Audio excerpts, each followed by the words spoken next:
웨스트민스터 신앙고백서를 6장까지 배우고 이제 7장으로 들어옵니다. 7장을 고백하기 전에 먼저 산꼭대기에 이렇게 올라가서 저 아래로 그 흐르는 강줄기를 이렇게 척 한눈에 바라보듯이요, 이 신앙고백서 1장서부터 8장까지의 큰 흐름을 이렇게 쭉 한눈에 훑어보면 좋을 것입니다. 그래야 이 7장이 어떤 위치에 있는가를 알게 되거든요. 첫째로 1장부터 5장까지의 그 신앙고백서의 내용이 어떻게 흘러가는가 하면요, 1장부터 5장을 한 문장으로 요약하면 이게 거칠지만 아마 이렇게 될 것입니다. 성경이 가르치는 삼위일체 하나님께서는 마음에 큰 뜻을 가지고 계시고요, 그걸 작정이라고 하지요. 그 작정을 창조와 섭리의 일로 나타내신다, 그것입니다. 그런데 둘째로요, 하나님께서 창조하신 이 만물을 섭리하시는 중에 굉장히 중대한 문제가 발생합니다. 그게 뭐냐 하면 창조의 정점, 창조의 맨 꼭대기로 지음을 받아서 그야말로 육해공의 모든 생물과 온 땅을 다스릴 높은 위치에 두신 사람이 하나님께 반역하는 죄를 지어서 영원한 멸망을 받게 되었다, 그것입니다. 사람이 영원한 멸망을 받게 되면 하나님이 지으신 온 땅도 함께 저주에 떨어지는 것입니다. 그러면 하나님의 창조와 섭리의 사역이 말하자면 굉장한 훼손이 되고 망쳐진단 말입니다. 그게 5장의 일부와 6장 전체의 내용입니다. 그러면 크게 셋째로는 하나님께서 사람의 죄 문제를 해결하시고 죄인을 그 영원한 멸망에서 건지시기 위해서 구원자를 보내신다, 섭리의 일로 죄를 해결하신다 하는 게 이제 8장이거든요. 다음에 우리가 이제 고백하면서 배울, 이게 이제 큰 흐름인데요, 이렇게 보면 죄와 멸망을 고백하는 6장과 구원을 고백하는 8장, 그 사이에 언약을 고백하는 7장이 들어간다, 그것입니다. 그러면 얼핏 생각하면 이 언약은 죄인을 구원하시기 위한 구원의 언약인가? 이렇게 생각할 수 있지 않습니까? 그 말이 틀린 것이 아니고, 그런 생각이 틀린 게 아니고, 이게 구원의 언약이 이 언약 안에 들어있기는 한데요, 그뿐만이 아닙니다. 사람이 죄를 짓기 전에 태초에 하나님과 맺은 언약도 있다고 여기 7장에서 고백한다고요. 그러니까요, 언약이 양편으로 다 걸쳐 있는 것입니다. 무지개처럼 이쪽 저쪽으로 다요. 어떻게요? 죄와 타락 이전에도 언약이 걸쳐 있고요, 죄와 타락 이후에도 언약이 걸쳐 있습니다. 그러니까요, 언약이란 죄를 짓기 이전이든 이후든 하나님께서 사람을 대하시는 근본적인 방식, 그것입니다. 그래, 특이하게 우리의 신앙고백서는 인간의 죄와 멸망 그리고 사람의 구원, 그것을 이야기하는 그 함 사이에 요 7장에다가 언약을 넣어서 한 장 전체를 그 언약에 할애한단 말입니다. 그래, 이 하나님의 언약이 어디에 위치하고 왜 여기 나오는가 하는 걸 이 큰 흐름 가운데 마음에 이렇게 두시면 좋겠습니다. 우리 교회 이름이 개혁교회고, 우리 교회가 속한 교회연합의 이름도 그 독립개혁 장로교회에서 개혁교단이잖아요.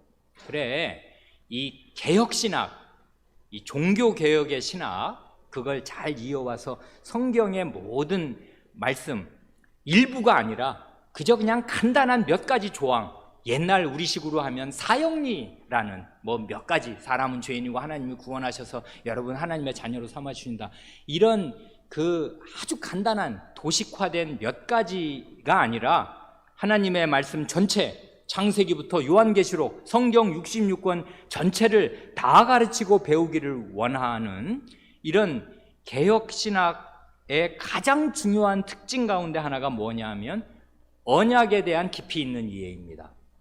이 언약, 하나님과 사람과의 관계를 근본적으로 특징 짓는 이 언약이 도대체 뭐냐, 그리고 언약의 내용이 뭐고 언약 백성으로 산다는 게 뭐냐 하는 이 언약에 대한 풍부한 이해, 깊이 있는 이해, 투철한 이해, 이게 종교개혁의 신학, 개혁신학의 큰 특징입니다.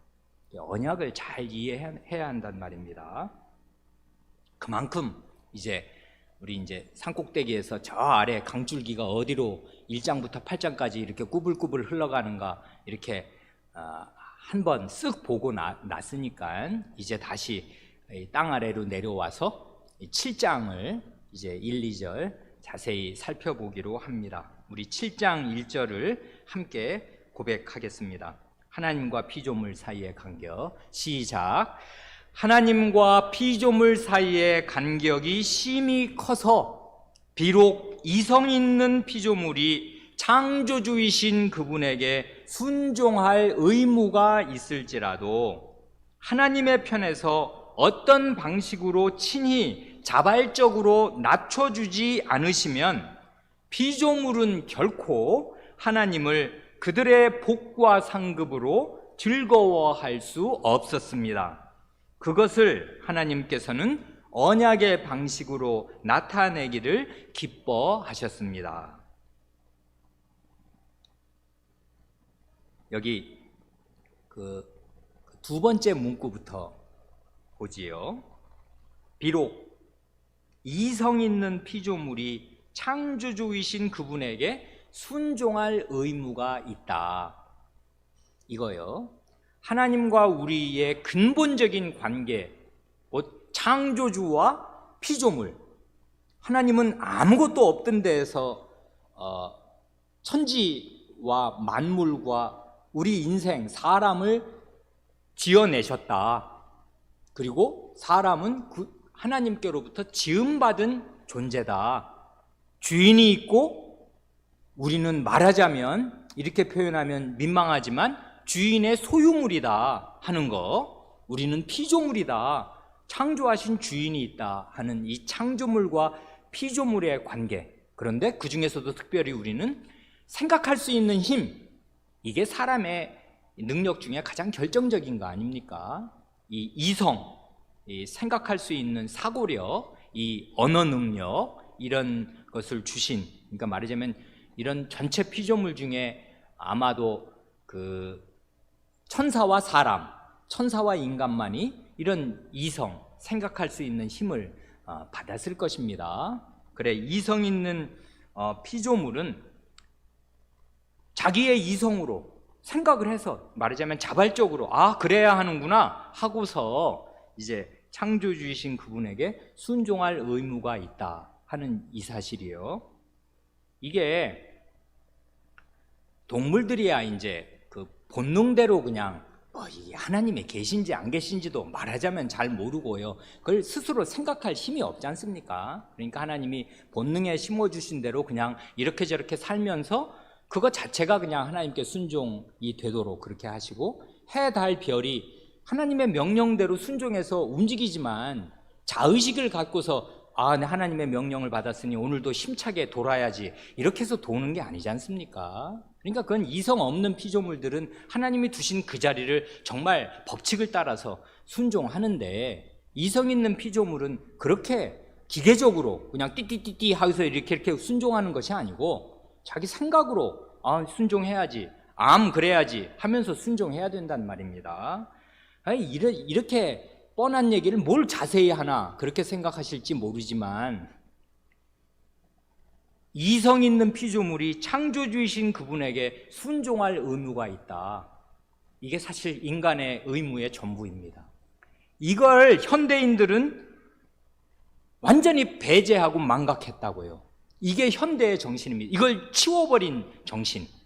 이게 크게 보면 1789년 어느 해인지 아십니까? 프랑스 혁명이 일어났던 해입니다. 이게 프랑스 혁명이 현대인의 정신, 이게 이제 이 숫자로 따지자면 한 230여 년 전인데요. 230년쯤 전에 이 18세기 이 후반의 말입니다. 1789년에 일어난 그 프랑스 혁명, 그 자유평등, 형제, 자유평등, 박애, 그래서 그 세 가지 정신을 주창하면서 그게 프랑스 국기 3세기로 들어있기도 하지 않습니까? 그런데 프랑스 혁명의 진짜 구호, 실제 구호는 뭐냐 하면 하나님도 없고 주인도 없다, 그것입니다. 부패한 이 루이 16세, 부패한 황제, 정말 썩어빠진 황제를 우리 손으로 뒤엎자 해서 진짜 엎고 단두대로 목을 잘라버렸습니다. 그래, 부패한 이 정권, 부패한 권력자를 뒤집어 엎으면서 사람들 속에 있던 근본적인 반역하는 마음이 분출하였는데, 그게 뭐냐면 하나님도 없고 주인도 없다, 그것입니다. 인간 위에 어떤 주인도 우리는 인정하지 않는다, 이것입니다. 그래, 자율적인 인간의 탄생. 자율이란 무엇입니까? 스스로 자자 법률 율자라고요. 내가 내 자신의 법이 되는, 이게 현대인의 정신이거든요. 인간의 본성, 그러니까 예를 들면 그 섹스라는 거요, 남자냐 여자냐, 그걸 내가 정하면 정하는 것이지 그걸 누가 정해. 이게 우리 현대인의 정신이지 않습니까? 내가 여자로 태어났는데 지내보니까 이게 불편하고 나는 이거 원치 않아, 바꾸지. 이걸 도대체 누가 나에게 부과한단 말인가? 하나님도 없고 주인도 없다, 내 성 내가 정한다, 이거지 않습니까? 요즘 정신이라는 게. 그래, 자율적인 인간의 탄생, 이게 현대인의 정신이에요. 이게 우리 온 세계에 뿌리내리고 있다, 이것입니다. 그러니까 창조주에게 이성 있는 피조물이 순종해야 된다? 그런 거 치워버린 지 230년 된 것입니다, 현대 사회에서. 그래, 내 위에 어떤 존재가 나에게 이래라 저래라 한다든지, 이걸 지키고 살아야 한다든지, 이따위 것들 없다, 이것입니다. 내가 내게 법입니다. 내가 하고 싶은 대로 합니다, 이거라고요. 이게 현대 인간입니다.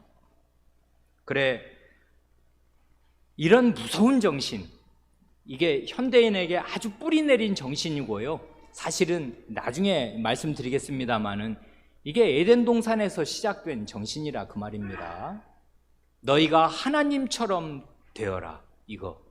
너희가 하고 싶은 대로, 네가 하고 싶으면 그게 너한테 법이지, 누가 너더러 해라 하지 말라를 정해준단 말이냐.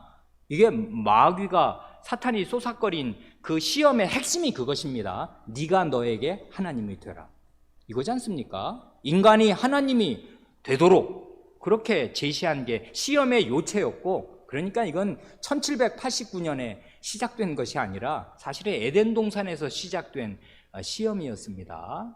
그런데요, 이게 얼마나 그게 얼토당토하는 것인가. 하나님의 말씀은 처음부터 이런 걸 뒤집어 엎는단 말입니다. 태초에 하나님이 천지를 창조하시니라.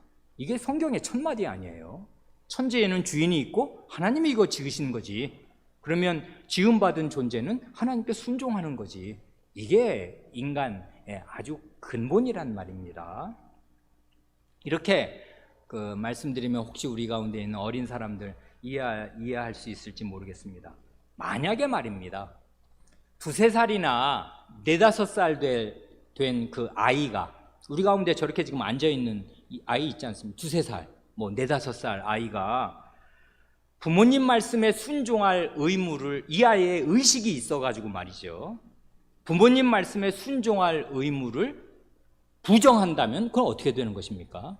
예를 들면 자의식이 아주 강력하게 생겨서 아니 왜 저 사람도 사람이고 나도 사람인데 왜 나더러 사사건건 그거 안 돼? 돼? 왜 사사건건 이래라 저래라 하는 거야? 싫다. 나는 내 마음대로 한다. 누가 나더러 뭘 하라고 정한단 말인가? 그렇게 2-3살짜리, 4-5살짜리 아이가 진심으로 그렇게 생각해서 자율적인 인간이 되기로 한다면 그러면 어떻게 되는 것입니까? 나가 살아야죠. 고아로 살아야죠. 그런데 고아로 살더라도요, 우리나라 같으면 보호장치가 그만큼 있어서 고아원에 가면 규칙이 없는 것입니까? 고아 원장의 말 들어야 될 것이고요. 그 위에 형들, 언니들, 누나들 말 들어야 될 것입니다. 안 그렇습니까? 자기 위에 권위가 없다고 생각하는 거, 그럴 수가 없어요. 그러니까 아무리 현대인이라도 이게 100년, 2000년이 더 가더라도요, 갓 태어난 아이, 2살, 3살, 5살 아이에게 보호자가 있고 그 아이는 부모의 말을 잘 들어야 하고 부모는 그 아이를 규율할 수 있다는 이 사실을 인정하지 않는 인류 사회는 없을 것입니다. 그러면 아이가 살아남지를 못하니까요. 아이는 부모가 낳는 것이고 부모가 낳아서 그 아이에 대한 상당한 권한을 행사하면서 그 권한은 보호이기도 하단 말입니다. 그래서 아이가 어디 나가려고 그 베란다에서 밖을 내다보려고 허리를 그 베란다 밖으로 하면 안 돼 이리 와 하고 위험해 떨어져 큰일 나 하면서 안 돼 하는 것들이 많이 있고 그 아이에게 할 것과 못할 것을 정해주는 그런 부모의 역할이라는 게 결정적으로 중요하단 말입니다. 그게 아이의 보호장치 아니에요. 권위가 있어야 해요. 사람은 권위 밑에서 자라는 것입니다. 그런데요, 따지고 보면 어린 자식에게는 부모가 상당히 거의 반절대적인 권위와 보호체로 존재하지만 궁극적으로 본다면 아이나 부모나 동일한 인간입니다. 그렇지요. 그걸 누가 모르겠습니까? 아이도 인간이고 부모도 같은 인간. 평면으로 따지자면 그 키 높이를 하늘에서 보자면 똑같은 키 1-2m 차이지 똑같다고요. 땅바닥에 붙어있는 인간이란 말입니다. 그런데 하나님과 우리의 차이는 부모와 2-3살 아이의 차이가 아니라고요. 이건 진짜 하늘과 땅의 차이입니다. 창조주와 피조물의 차이라고요. 그러니 2-3살 아이가 부모님 말씀을 듣고 부모님의 모든 지도에 따라야 하는 것이 그의 생명이고 그의 보호고 그의 안전이라면 이런 절대자이신 하나님에게 지음받은 사람이 하나님도 없고 주인도 없다? 그래서 오늘날 세계가 이 모양이 된 것입니다. 정말 하나님도 없고 주인도 없으니까 인간이 짐승처럼 됐지 않습니까?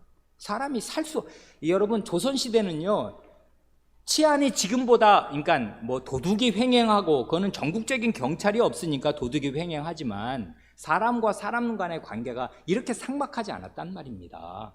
문 열어놓고 살았다고요. 지금도 여기 깡촌 시골에 가면은 진짜 대문이 없어요. 다 그냥 동네 사람들끼리 다 드나든단 말입니다. 이러고도 살 수 있었는데, 지금 우리 그렇게 살 수 있습니까? 못 살아요. 살벌해졌단 말입니다. 왜 이렇게 된 것입니까? 하나님도 주인도 없이 내가 나의 주인이 돼서 살다 보니 만인이 만인에게 이리가 된 것이에요. 사람 살 수 없는 사회를 지금 만들어 놓고 있는 것입니다.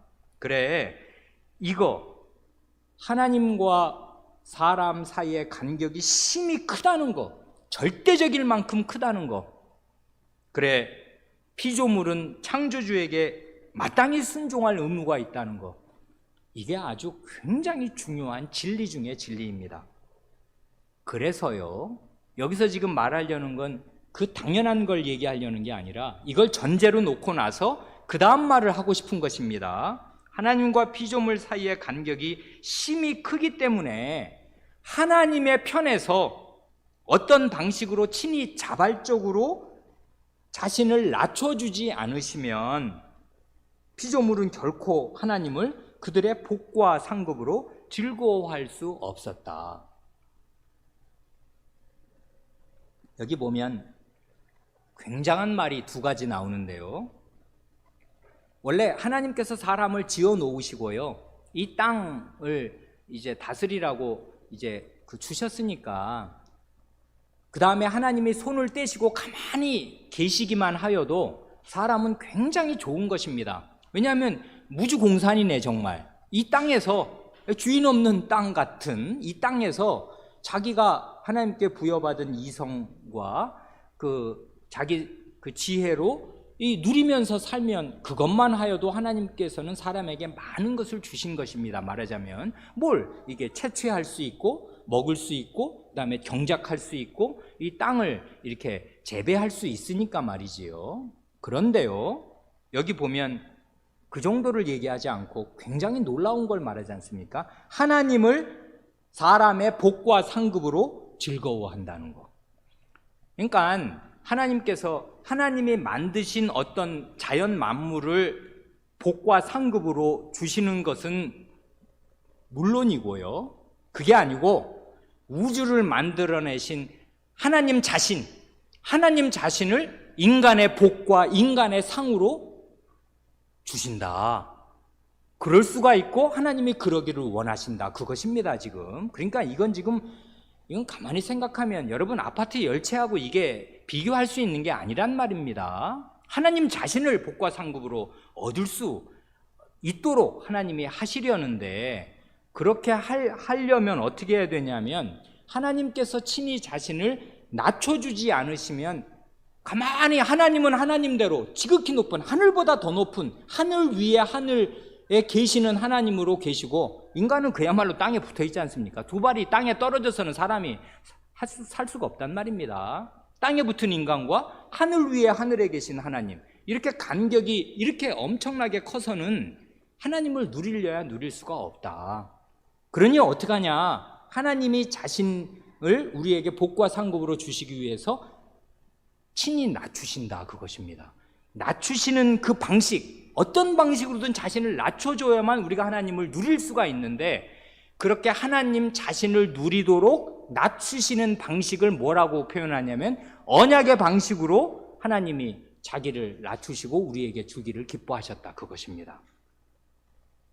굉장한 거죠. 그러니까 이 언약이라는 거는, 언약은 그냥 이 말한 내용을 간추리면 하나님 자신을 받아 누리는 그 무엇입니다. 그거지요. 지금 하나님 자신을 복과 상으로 받아 누리는 어떤 방식, 그게 언약이에요. 그런데 하나님께서는 그런 언약을 맺으시기 위해서 자기를 낮추신다. 그것입니다. 그러니까요, 언약은 이렇게 한마디로 말할 수 있는데, 하나님의 자기를 낮추심, 이게 언약이에요. 하나님이 자기를 낮추셔야 돼요. 말하자면 하늘에 계신 분이 하늘에 있는 자기의 영광스러운 자리를 고수하시면 결코 우리는 하나님을 누리지 못하니까, 하나님이 이렇게 표현하면 민망하지만 땅바닥으로 내려오셔야 된다. 그것입니다. 우리는 땅바닥에 있으니까 땅바닥으로 내려오셔서 사람과 같은 평면에 서셔요. 그래서 야, 너 이렇게 해라, 내가 이렇게 해줄게 하고 계약을 맺으신다고요. 사람하고. 그래, 하나님의 자기 비하, 하나님의 자기를 낮추심, 이게 언약이라고요. 그러니 언약이라는 말을 우리는 생각하면 이 하나님의 겸비하심, 우리를 위해서 자기 자신을 낮추어 주심, 이걸 생각해야 돼요. 그러니 언약이라는 말이 나오면 이 말은 온통 하나님의 은혜입니다. 은혜란 무엇입니까? 받을 자격이 없는 자에게 베푸시는 무조건적인 호의, 그게 은혜니까 언약 전체는 하나님의 은혜라고요. 받을 자격이 있는 게 아니에요. 그런데 하나님께서 그걸 주시려고 자기를 땅바닥까지 낮추셔가지고 사람과 똑같은 평면에 서셔서 뭐라 말씀하신다. 그게 언약입니다. 언약이라는 거 한자로 쓰면은 말로 하는 약속이 언약이지요. 지금 그렇게 사람이 알아들을 수 있는 말로, 여러분, 하나님의 말 알아들을 수 있습니까? 우리가 못 알아들어요. 하나님의 세계, 신들의 세계에서 하는 무슨 말씀을 하시면 우리가 그 말을 어떻게 알아들어요? 하나님의 말씀을 도대체 사람이 어떻게 알아듣냐는 말입니다. 그러니 하나님께서 무슨 약속을 하신다면 그건 전제가 뭐냐면 사람이 알아듣는 말로, 사람이 이해할 수 있는 말로 하나님이 사람의 언어로 뭐라고 하셔야 돼요. 그래, 언약은 전부 하나님께서 사람에게 자기를 맞춰주시는 것입니다. 그래, 이걸 이제 어린 사람들은 좀 어려워서 미안한 말이 될지도 모르는데, 칼빈 선생의 기독교 강요를 잘 읽으면 하나님의 조정이라는 말이 나와요. 조정. 자기를 이렇게 맞추어 주는 거. 이런 게 이해가 안 가면 어린 사람들이 말을 배울 때 어떻게 배웁니까? 엄마가 그 갓난아이, 돌박이들 말 가르칠 때 어떻게 가르쳐요? 양순음이 제일 쉬운 단어거든요. 두 입술 소리. 맘마, 엄마 하는 거. 이 F 발음 같은 거는 어려워요. 순치음, 그러니까 이 소리와 이 입술이 부딪히는 소리는 F 같은 건 어려운 발음이고요. 이 두 입술이 그냥 부딪히는 발음이 제일 쉬운 발음이거든요. 맘마, 엄마 이런 거. 두 입술끼리 딱딱 부딪혔다 떼면 소리가 나니까. 그러니까 우리 어른이 아이에게 말을 가르칠 때요, 어른이 애가 되는 거예요. 유모는 어린아이가 돼서 어린아이 그 갓난아이의 눈높이에 딱 내려와서 맘마, 엄마, 아빠 이렇게 하면서 꼭 이걸 옆에서 사람이 보면 저게 애냐 어른이냐 싶을 만큼 어른이 애 눈높이에 자기를 낮추어 주는 거예요. 그래서 아이랑 같이 눈을 맞추고 입 아이 발음을 따라 해주면서 이렇게 얘기하는 것입니다. 아이 오줌 싸면 늘 그렇게 하잖아요. 오줌 쌌니? 아니, 여기 뭐 불편하지? 하면서 그냥 알아듣든 못 알아듣든 그 아이 수준에서 이런저런 이야기하면서 그런 아무것도 못 알아듣는 것 같은 아이가 1년 지나고 2년만 지나면 갑자기 막 한두 단어가 나오더니 그 다음부터는 따발총으로 이제 하듯이 막 말이 쫙 나오게 된단 말입니다. 이런 부모의 조정, 자기를 낮춤, 아이의 수준에 낮추어줌, 이런 방식으로 우리가 어린 자녀에게 언어 능력이 습득되도록 그렇게 부모가 맞추어주는 걸 우리가 다 겪어서 안단 말입니다. 언약은 이런 것입니다. 하나님께서 자기를 조정하셔요. 우리 인간의 키높이에 맞추어서. 그래서 왜 눈높이 수학이라고 있는데요, 언약이란 하나님의 눈높이 맞추어 주시는 것입니다. 사람의 눈높이로 낮추어 주셔서 사람이 알아듣는 말로 이렇게 저렇게 하신다, 그것입니다. 이게 왜 하나님의 조정, 하나님의 낮추심이 이게 왜 하나님의 자기 비하, 하나님의 겸비가 되냐면, 약속을 한번 하시면 어떻게 되냐면요, 하나님은 신실하신 분이고 신이시기 때문에 그 약속을 지켜야 돼요. 약속을 지킬 의무가 생긴다고요. 그러니까 하나님이 사람하고 어떤 약속을 하면 어떤 일이 생기냐면, 사람은 나중에 알고 보면 이제 나중에 된 일을 보면 알지만 약속을 사람은 번번이 깨거든요. 안 지키고 못 지키고 지키지 않습니다. 그런데 하나님은 안 그래요. 사람하고 하나님하고 약속을 해놓으면 하나님이 그 약속을 끝까지 지키실 의무를 스스로 지게 되셔요. 그래 약속에 매이신단 말입니다. 말하자면 약속을 지킬 의무를 스스로 지셔야 돼요. 일종의 이건 채무입니다. 계약을 이행해야 될 의무. 근데 하나님이 가만 생각하면 하나님은 인간하고 약속을 해가지고 그 약속을 지킬 의무를 스스로 질 필요가 없는 분이에요. 왜 그러냐면 그 약속의 내용이 뭐냐면 순종하라는 거거든요. 아니 근데 순종은 약속을 할 필요가 없어요. 순종하면 뭐 줄게 이런 약속을 할 필요가 없이 창조주로서 당연히 받아낼 수 있는 권리입니다. 원래. 그렇죠. 피조물은 창조주에게 순종해야 돼요. 순종 안 해? 그러면 피조물은 하나님의 땅에서 하나님이 지신 세계에서 살 자격 없습니다. 살 수도 없고요. 존재 자체가 불가능해요. 그러니까요, 하나님께서는 원래 당연히 받으실 걸 받으시면 되는데, 당연히 받으실 순종에 대해서 순종하면 이렇게 해주시마 하고 약속을 덧붙이시면, 약속을 하는 순간에 어떻게 되냐면 본인은 당연히 받으실 걸 받으시는데 약속에 대한 대가를 지불하실 의무를 지게 되셔요. 이게 하나님께로 볼 때는 안 져도 될 채무를 지는 것입니다. 스스로 빚쟁이가 되는 거예요. 사람에 대해서. 그리고 하나님 자신에 대해서. 하나님은 사람이 있든 없든 자신이 사람과 한 약속을 지키시거든요. 그러니까요, 이 하나님의 언약이라는 건 굉장한 하나님의 자기 낮추심이요, 하나님의 은혜입니다. 이걸 잘 이해해야 한단 말입니다. 그래, 이게 언약이라는 말이 이제 하도 들었지만 개념이 안 오면, 우리 어른들 부동산 계약 해보셨죠? 집 사고 팔시든지 아니면 최소한 전월세 계약은 결혼하신 분들이면 다 해보셨을 거 아니에요? 계약서 쓰지 않습니까? 계약이라고 하면 딱 좋아요. 언약은 일종의 계약입니다.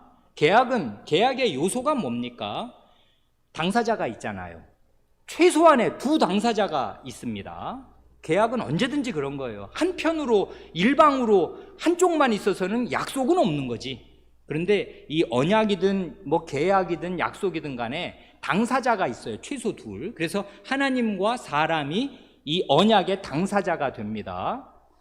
그리고 계약에는요, 당연히 조건이 있어요. 그렇죠? 전세 계약도 그런 거지 않습니까? 매월 며칠부터 며칠까지 이 집에서 살게 해준다. 그 대신 살게 해주는 조건으로 전세금 얼마, 뭐 보증금 얼마에 월세 얼마, 뭐 이런 식의 그 조건이 따라 붙지 않습니까? 계약에는 조건이 있어요. 어떻게 하면 어떻게 해준다 하는 조건이 있는데, 그 조건을 다른 식으로 표현하면 벌칙과 약속입니다. 벌칙과 보상이라고요. 이걸 안 지키면, 원래 전세계약도 그런 거 있습니다. 그 부가조항을 달아야 되잖아요. 뭐 집에 있는 기본 조건은 그대로 유지하는 걸 전제로 하는데, 만약에 손상을 시키면은 원상복구하고 나간다. 그런 게 당연한 조건으로 들어 있단 말입니다. 그럼 그걸 지키지 않으면, 월세를 안 내면 어떻게 돼요? 벌칙이 따르잖아요. 보증금에서 깐다. 뭐 이런 게 조건이 딱 붙지 않습니까? 그 계약 조건을 안 지켰을 때는 어떻게 벌칙이 주어진다 하는 벌칙이 들어가고요. 하나님의 언약에는 상급도 나옵니다. 이 언약을 잘 지키면 이러이러한 것을 준다 하는 벌칙과 보상, 이런 게 언약의 주요한 조건들입니다. 당사자가 있고 계약 조건이 있고, 이제 계약 조건으로서의 벌칙과 그 보상, 이런 것들이 이제 하나님의 우리 인간과 맺으신 언약에 있는 여러 요소들입니다. 그만큼 이제 말씀드리면 1절은 대강 우리가 살펴본 것 같고요. 2절을 마저 잠깐 보겠습니다. 먼저 2절을 함께 고백하지요. 하나님께서 사람과, 시작. 하나님께서 사람과 처음 맺은 언약은 행위 언약입니다. 이 언약에서는 완전하고 전인적인 순종을 조건으로 아담에게, 또한 아담 안에서 그의 후손에게 생명을 약속하셨습니다. 여기 보면 하나님께서 사람과 처음 맺은 계약, 언약, 이것을 가리켜 행위 언약이라 하고요. 이 행위 언약으로 맨 마지막 말을 보면 생명을 약속하셨다, 이렇게 말씀하지 않습니까?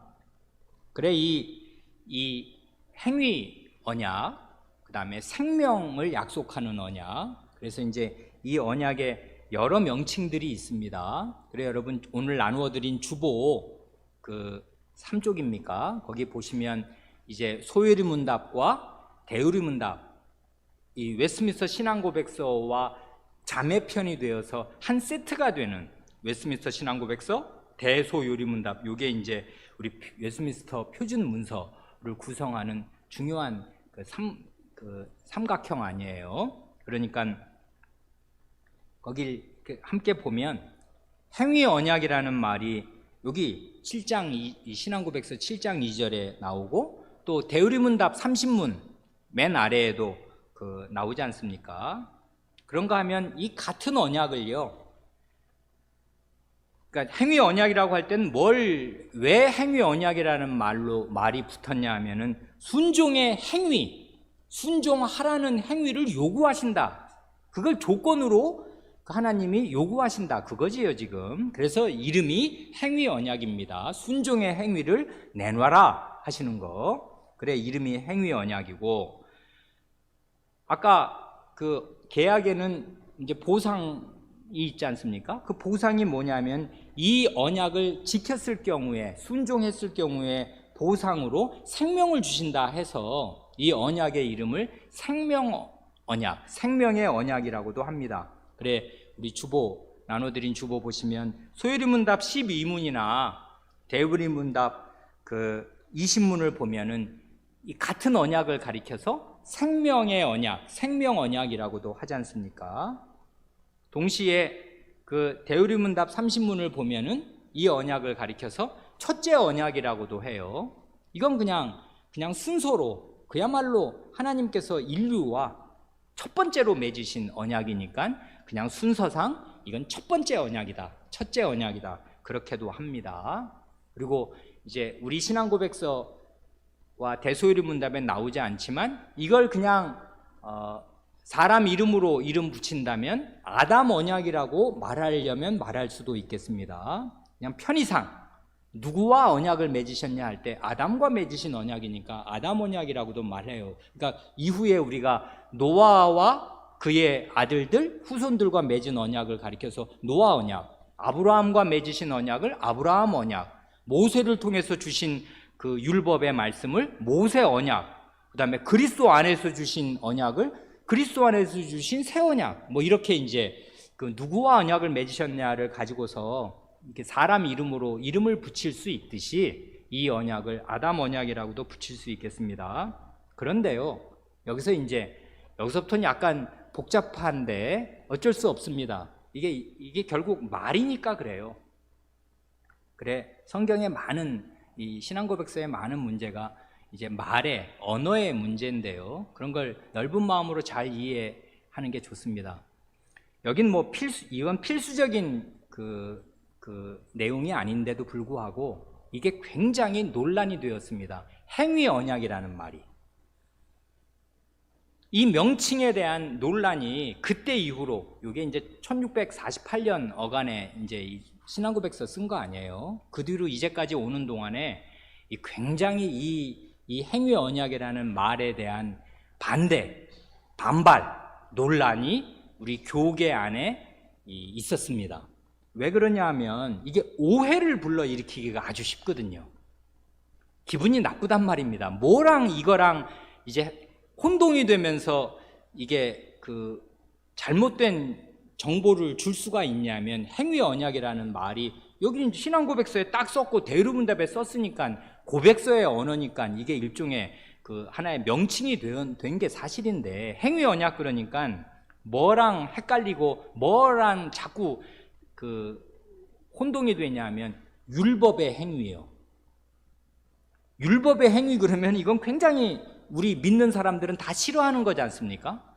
왜 그러냐면 이게 바리새인들이 왜 망해했고 예수님에 대해서 그렇게 극력 반발하는 사람들이 됐냐면은 이 사람들은 율법을 지켜서 율법을 지킨 그 행위, 그건 나쁜 행위는 아니지요. 율법을 지킨 의롭고 선한 인간의 행위로 구원을 받고 영생을 받고 하나님 나라에 들어간다. 이 사람들의 신학은 그거거든요.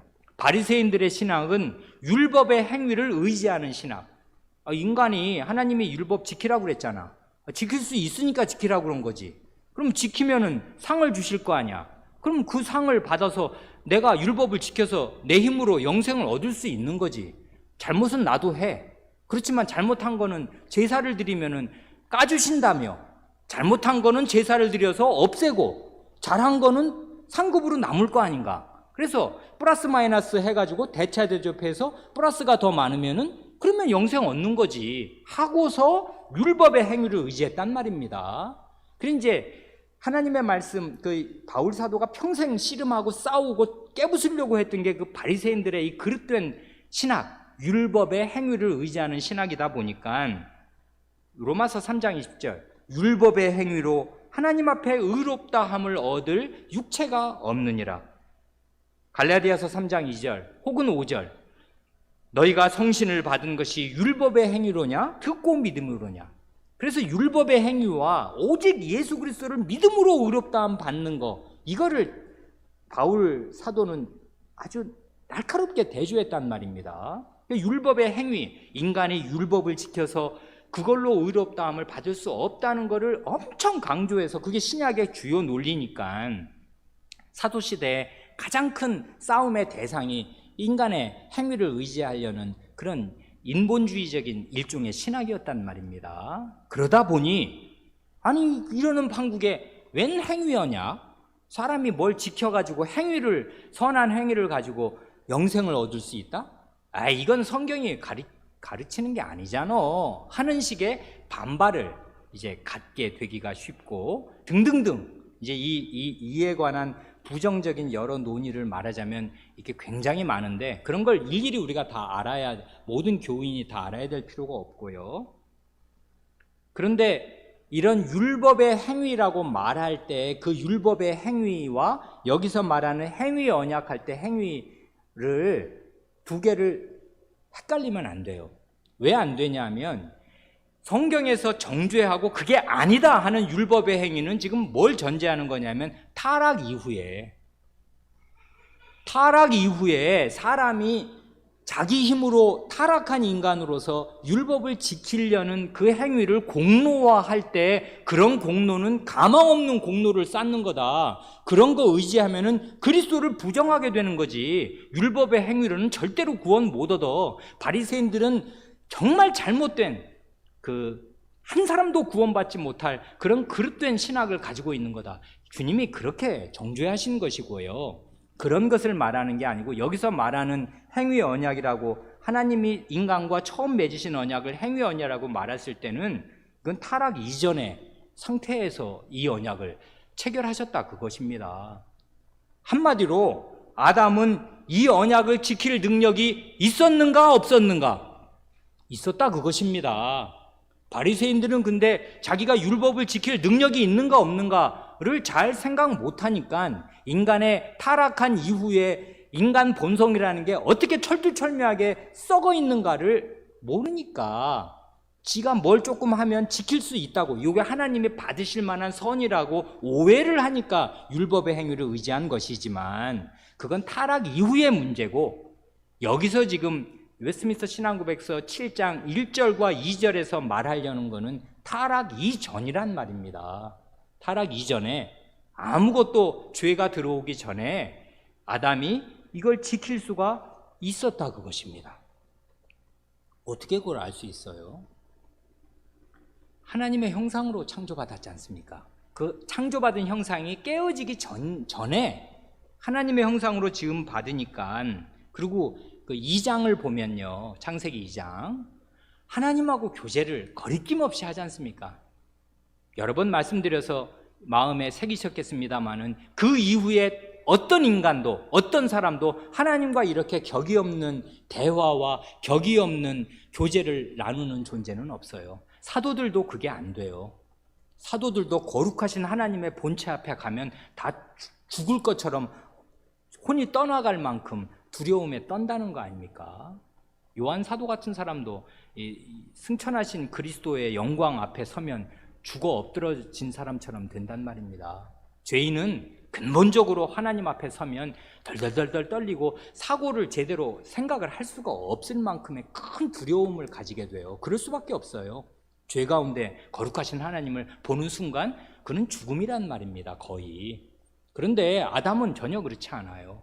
아담은 하나님하고 격이 없는 대화를 나눈단 말입니다. 거기 보면 그렇지 않습니까? 하나님이 뭐 짐승들 데리고 오면 그 앞에서 척척척 이름을 짓지를 않나? 자기 아내를 척 데리고 오시면 이건 내가 남자에게서 나왔으니 여자라 하리라 하면서 하나님이 바로 옆에 계신데 하나님 앞에서 이는 내 살 중에 살이요 뼈 중에 뼈다, 이런 말을 그냥 주례자 앞에서 하듯이 그냥 한단 말입니다. 그러니까 이런 건 보통 경지가 아니에요.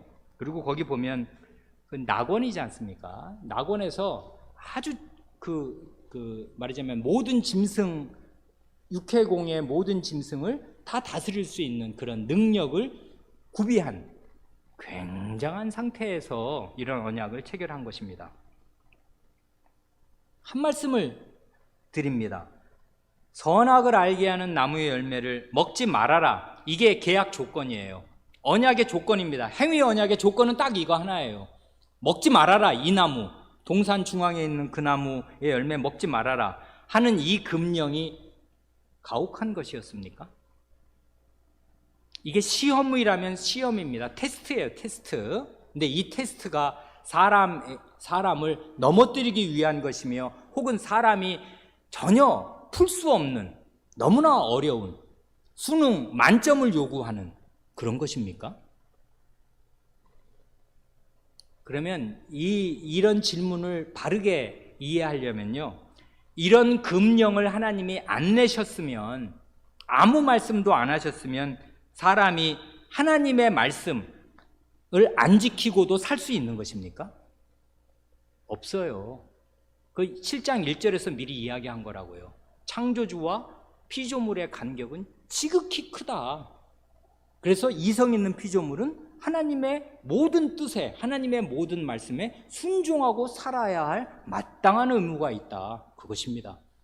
해가 하나님의 명령을 따라, 지구가 해를 매일 몇 천년, 몇만 년, 몇억 년이 돼도 늘 돌아야 하듯이 사람은 하나님께 언제든지 순종해야 하는 기본적인 조건이 그렇습니다. 그런데 그게 그러니까 말씀을 하든 안 하든 상관이 없어요. 사람은 하나님께 순종하고 살아야 합니다. 하나님이 뭐라고 말씀하시든 다 순종해야 하는데, 하나님의 유일한 계약 조건 하나를 보면 제가 볼 땐 너무나 지혜롭고 너무나 쉬워서 웃음이 나올 정도라고요. 근데 이게 쉽다는 게 우습지는 않습니다. 얼마나 이게 지혜롭고 얼마나 쉬운 거냐 하면, 원래는 하나님이 무슨 말씀을 하시든 사람은 다 지켜야 될 사람이고 존재고, 그리고 그렇게 지킬 수 있는 높은 그 조건, 모든 좋은 조건을 하나님의 형상이니까 다 주어서 그렇게 놓으신 다음에 동산 한가운데에 생명나무와 선악을 알게 하는 나무를 두시고, 그리고 에덴 동산이라는 아주 특별한 장소, 그거는 지구의 다른 곳과는 달라요. 거기는 하나님께서 구획을 지어 놓으시고 여호와의 동산으로 하나님 자신이 꾸며 놓으셨습니다. 동산을 먼저. 그래, 여호와의 동산이니 이게 얼마나 진짜 아닌 게 아니라 끝내주겠습니까? 아닌 게 아니라 보기에 좋고 먹기에 좋은, 거기 우리말 번역에 빠진 모든 나무가 거기 다 있게 하셨단 말입니다. 그리고 오늘 우리가 읽은 본문 중에 보면 강이 나와요. 강. 여러분, 아무리 둔한 사람도요, 계곡에 가가지고 정말 그 바닥 모래가 다 보이는 그런 맑은 물을 보면 기분은 어때요? 엄청 상쾌하지 않습니까? 우리 어렸을 땐 정말 그랬지 않습니까? 그래서 정말 지리산 계곡 같은 데 가면 그 물을 그냥 마셨단 말입니다. 뭐 다른 거 이것저것 그 대장균 이런 거 걱정할 필요가 없이, 옛날에는 진짜 맑은 계곡물, 그 샘물처럼 생각해서 그랬고요. 수질이 그 그냥 떠 마셨단 말입니다. 에덴에 가운데서 발원한 네 강줄기가 있었어요. 그러니 이건 생명의 물이란 말입니다. 그야말로 생명수. 이 에덴을 발원지로 하는 강줄기가, 이제 강은 원래 어디 가다가 이게 지금 호수입니까? 호수가 아니에요. 강이라고요. 강. 그러니까 에덴을 출발점으로 삼아서 계속 산지사방으로 뻗어나가는 강줄기가 있고, 그 물은 한없이 맑았을 거란 말입니다. 그러니까 생명나무가 있어. 선악을 알게 하는 나무가 있는데 거기에 보기에 좋고 먹기에 아름다운 모든 나무가 있고, 너무나 맑은 물이 있으면서 그걸 열매를 먹다가 이제 강줄기를 따라서 이제 뻗어나가면 나중에 이 에덴 동산과 같은 모든 이 나무 씨앗을 얻어다가 재배해 길러 자식들도 많이 낳아서 퍼지면은 온 지구가 에덴 동산처럼 될 수 있도록 그렇게 하나님께서 가능성을 다 부여하시고, 네 마음대로 먹어라. 내 땅이고 내 동산이지만 너 먹고 싶은 대로 다 먹어라. 주인으로부터 허락도 받고, 그 다음에 이 땅을 다스릴 권한도 위임받은 상태에서 단 동산 중앙에 있는 요 나무의 열매만은 먹지 말아라. 먹으면 너 반드시 죽는다. 그거 하나를 어느 기간만큼, 그건 기간이 얼마인지는 우리는 모릅니다. 하나님께서 마음에 정하신 어느 만큼의 기간만큼 그것을 이 사람이 지키기만 하면 그 옆에 있는 생명나무의 열매가 상징하는 영원한 생명을 주시기로. 그러니까 지금 아담이 누리고 있는 상태보다 아마 100배나 1000배나 더 좋은 그런 상태로 이끄시기로 약속하시면서 이런 아주 간단한 너무나 작은 금령 하나를 조건으로 제시하신 거예요. 이러니 하나님의 선의와 하나님의 은혜는 이루 말할 수 없는 것입니다. 어떤 어리석은 사람들은 아니 왜 하나님이 그런 조건을, 선악을 알게 하는 나무를 먹지 말라 그러셔가지고 그 먹을지 뻔히 아시면서 왜 그런 조건을 내셔가지고 사람을 죽게 만들어서 그 뒤에 이게 다 뭐야 도대체, 인간의 이 엉망진창의 역사라는 거, 이 비극과 이 질병과 이 전쟁과 이 참상이라는 이게 다 뭐야 라고 원인을 하나님께 돌리지만 그건 정말 비뚤어진 생각이고요. 그러면 하나님이 그런 금령을 안 내시면 사람은 하나님의 명령 없이, 하나님의 말씀에 대한 순종 없이 살아도 되며 살 수 있는 존재인가? 어림도 없는 것입니다. 어떤 하나님의 말씀이든 다 순종해야 돼요, 사람은 원래가. 그런데 굉장히 조건 하나를 너무나 쉽고 너무나 지킬 수 있고 그리고 하나도 가혹하지 않은 그런 조건을 내신 것입니다. 그런데 거기에 올무가 뭐였냐면 사단이 그러지 않습니까? 내가 하나님처럼 되어, 이것입니다. 그 조건 하나님이 내실 게 아니라 내가 먹을 거냐 안 먹을 거냐는 내가 정한다. 내가 나의 하나님이다. 이게 죄의 본질이에요. 죄의 본질은 인간의 자율선언입니다. 이게 죄의 본질이에요. 그러니까 여러분들, 성도 여러분이나 제가 하나님께 죄를 지을 때 그 죄의 속성은 뭐냐면은 하나님, 내 판단이 하나님 판단보다 나아요. 내 뜻이 하나님의 뜻보다 나아요. 내 권위가 하나님 권위 위에 있어요. 그러니 하나님, 나한테 이래라 저래라 하지 마요. 난 내 맘대로 하고 살아요 하는 반역의 선언입니다. 그게 죄의 본질이라고요. 이건 도덕적인 것과 상관이 없어요. 도덕적이든 도덕적이지 않든 상관이 없어요. 그 나무 열매 따먹는 게 도덕적인 죄 아닙니다. 간음을 행한 것도 아니고 살인 행한 것도 아니고 거짓말한 것도 아닙니다. 단지 하나님의 주권을 거스르는 것뿐이에요. 하나님이 하지 말라는데 난 하고 싶어. 그러면 할 거야. 이게 죄라고요. 그래, 죄란 다른 어떤 것이 아니라 창조주이신 하나님께 순종한 의무를 거부하고 내가 나의 하나님이 되는 것. 우리가 죄를 지을 때마다 우리는 사실 하나님 앞에서 내가 나의 하나님이야, 그러니 당신 나한테 뭐라고 하지 마 라고 선언하는 반역과 똑같습니다. 모든 죄는. 그래, 죄의 무서움, 죄의 가증스러움, 죄의 반역성은 거기에 있어요. 그래, 이 언약은요, 하나님과 사람의 위치를 정해주신 것 뿐이에요. 그리고 그 위치는 안 정해주셔도 당연히 있는 것입니다. 창조주와 피조물이니까. 그러니까 이런 명령 안 하셔도 상관없어요. 뭘 해도 하나님이 정해놓으시면 우린 다 지키고 살아야 하는데, 하나님이 조건으로 제시하신 언약의 조건을 보면은 너무나 하나님은 선량하십니다. 너무나 하나님은 선하시고 너무나 은혜롭고 너무나 쉬운 조건을 주셨다고요. 아니, 그걸 왜 못 지켜? 타락한 인간도 아닌 그 하나님의 형상으로 지음받은 그 선한 인간이 먹을 게 지쳐 누리는 데서 그걸 왜 안 지켜? 그런데 여기 보면 아담에게 또한 아담 안에서 그의 모든 후손에게입니다. 아담의 위치가 나오지 않습니까? 이건 지난번에 말씀드렸으니까 길게 말씀드리지 않습니다. 대표의 원리, 전가의 원리입니다. 아담은 언약의 대표자라고요. 온 인류를 자기 가슴 안에 품은 온 인류의 대표로서 하나님과 이 언약을 맺은 것이에요. 자기가 어떻게 하느냐에 따라서 온 인류의 운명은 갈릴 것입니다. 그런 높은 위치에 그는 있었고, 그런 위치를 감당할 만한 모든 능력이 그에게 주어져 있었습니다. 언약의 대표자. 그래서 아담은 행위 언약의 머리입니다. 행위 언약의 대표자, 행위 언약의 대통령으로서 하나님하고 언약을 체결한 거라고요. 그래, 그가 한 모든 일이 그에게 속한 모든 인류에게 영향을 미칩니다. 그래서 여기 보면 아담에게 또한 아담 안에서, 이건 이미 6장에서 범죄를 설명할 때 이 대표의 원리, 전가의 원리는 우리 신앙고백의 선조들이 이미 고백한 적이 있습니다. 그래, 이 사실, 이게 아주 깊이 있는 사실이고 우리 인간의 조건을 결정짓는 사실입니다. 아담이 행위 언약의 대표요 행위 언약의 머리였다면 제2의 아담, 둘째 아담이신 예수 그리스도는 은혜 언약의 머리, 은혜 언약의 대표자이십니다. 우리는 각각 그 두 대표자에게 속한 사람으로 이 원죄를 물려받기도 하고 이 구원을 은혜로 얻기도 합니다. 그래, 오늘은 이만큼만 우리 교우 여러분과 함께 생각하였습니다. 함께 기도하시겠습니다.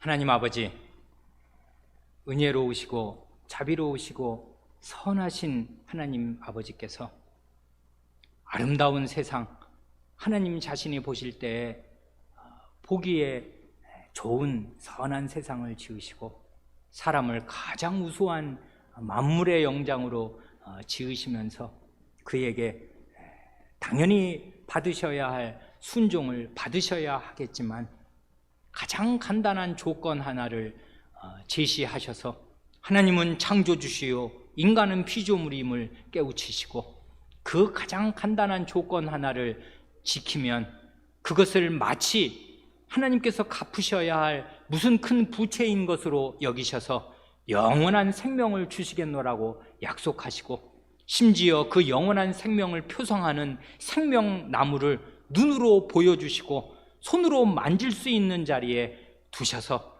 생명의 길로 오도록 그렇게 사람을 고귀한 위치, 은혜로운 위치에 두셨사오나 예나 지금이나 저희 사람은 어리석고 어리석어서 그렇게 좋은 위치에서도 타락하였고 타락한 저희는 때때로 하나님 앞에 죄를 지을 때마다 하나님의 주권을 멸시하면서 자기가 자기에게 신이 되고 하나님이 되어 자율하려는 그런 그릇된 길로 가게 되옵니다. 주님, 이런 데서 저희를 건져주시고 저희가 피조물임을 기억하게 하시고 하나님의 모든 말씀에 순종하는 것이 저희의 유일한 살 길이요 하나님께 마땅히 바쳐야 할 것임을 마음에 되새길 수 있게 하시옵소서. 이것을 타락한 인간은 도무지 깨우치려야 깨우칠 수가 없고 오직 성신 하나님께서 주권적으로 하나님의 권위를 저희에게 나타내실 때에 저희는 과연 그런 존재임을 납작 엎드려 시인하게 되오니 성신 하나님께서 이 진리를 저희에게 더욱 철두철미하게 깨우쳐 주시옵소서. 우리 구주 예수님의 이름으로 기도합니다. 아멘.